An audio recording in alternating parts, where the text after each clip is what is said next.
Hey everyone! In this video, I'm about to show you how to use Streamio add-ons on mobile. First, open the Streamio app on your mobile device. Now tap on Continue with Facebook to sign in using your Facebook account. Then choose Continue as your username to proceed with your chosen username. After that, accept the terms and conditions by tapping on Continue.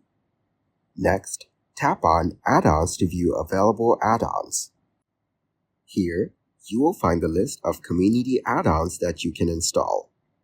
Scroll down to browse through the available options. Then tap on Install next to any add-on you want to add to your Streamio app. Once the installation is complete, go back to the main screen and select any series you want to watch. Finally, you can start watching your selected series using the installed add-ons. If this tutorial was helpful, please subscribe to our channel and like the video.